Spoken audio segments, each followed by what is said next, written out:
Victory Studios in downtown Little Rock, this is Capitol View. And welcome to Capitol View. I'm your host, Roby Brock. Thanks for joining us. I am joined today by Representative Keith Brooks, Republican of Little Rock. He is the chairman of the House Education Committee and just has had to be a little knee-deep in some education policy for the last two sessions now. So thank you for being with us. Thank you, Roby. Always a joy to be here. We are going to start first, though, with the most important thing happening at the Arkansas Legislature in the upcoming week, and that is the Hoops for Kids' Sake annual charity legislative basketball game, although the governor's office and the attorney general's office is in this thing now. Yeah, so we broadened it a couple of years ago to allow some more folks. I think the governor's office, there's a bit of an arrogance there because they have all young people and they're all extremely athletic, and so I think they felt, hey, we can just step in and start winning things. They were right. I mean, in all fairness to them. So yeah, the governor's office is involved as well as the attorney general's office. There was a blown knee though, at least, or Achilles tendon or something. I think 2 years ago we had two house Achilles that were missing by the end of the game. So it definitely makes us think a little bit about how we choose to participate. I say it's a charity legislative basketball game, but it is also a comedy legislative basketball game. So if you do come out to this next Tuesday night at Central High School is where the game will be played, or it's a series of 3-on-3. Yeah, so here's the format. So it'll be Tuesday night, March the 4th at 6 p.m. at Central High School, home of Fred Allen, who we still claim as the greatest basketball player within the legislative body. So Tuesday night, 6 p.m., the cost is $10. It's actually a fundraiser for Boys and Girls Club as well as Children's Advocacy Centers of Central Arkansas. So it's an outstanding opportunity for people to come out and have a lot of fun, number one, but raise money for a good cause. So the format is a 3-on-3. We used to have full basketball games, and then again, injuries started happening on a more regular basis than anyone's comfortable with. So now it's a 3-on-3 format. The first game will be governor's office as the defending champions, I say with much dismay, against the attorney general's office. Then the winner of that will play the winner of the House and Senate. And so we all field teams. It's 3-on-3, but it's pretty flexible. We'll probably rotate in about 40 people in that 3-on-3 game because we're not quite as conditioned as people would hope we would be. So there's a little bit of flexibility on that three-man roster. So the biggest question for you is the House is on a 12-year losing streak or something like this. I mean, the Senate defends themselves by saying we are back to back champions. I don't want to call you out for fake news, but it's not a 12-year. I think it's like a 6-year.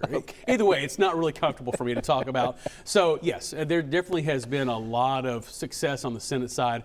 I'm pretty sure that there's probably some things have gone on under the table that have caused that. However, I think this year we really stand a chance to make a big difference. We've had some transfer portal activity. So we had a former representative, now Senator J.B. Scott. She wasn't on the 3-on-3 team, but she was a part of our dodgeball team, and she was a force to be reckoned with. So she entered the transfer portal, went to the Senate.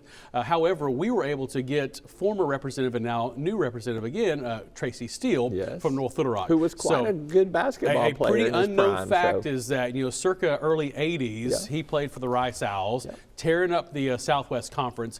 I think I quoted him the other day as saying he's about 7'4". He's like 6'4". He's just way taller than me. So everybody's huge. That's any height like his. So with Representative Steele on board, I think the Senate should really fear.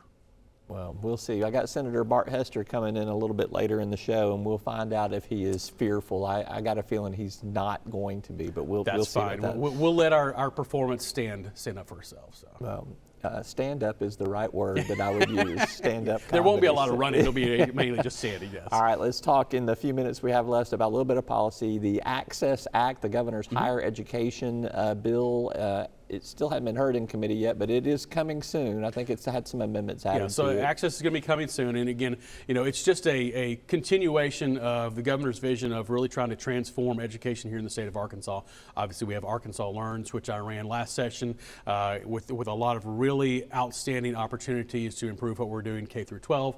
Access is just the next step in that as we focus primarily on higher ed as well as career technical education through Arkansas Access. There are some controversial parts of Access Act. I've done an interview with Representative Matthew Shepard that people can catch at talkbusiness.net if you want to see a really deep dive into that. But tell me a little bit about the funding changes in higher ed. It is the Access Act is going to change kind of performance and tying it to workforce? How do you how do you So measure that? Really kind of the goal is just to look at the return on investment from even a degree to degree standpoint to say, let's ensure that our students who are going into higher ed, they are getting the most for their money, because everybody knows it's costly. So let's ensure that the degree programs that they are entering into actually have a correlation to long-term success from a market standpoint.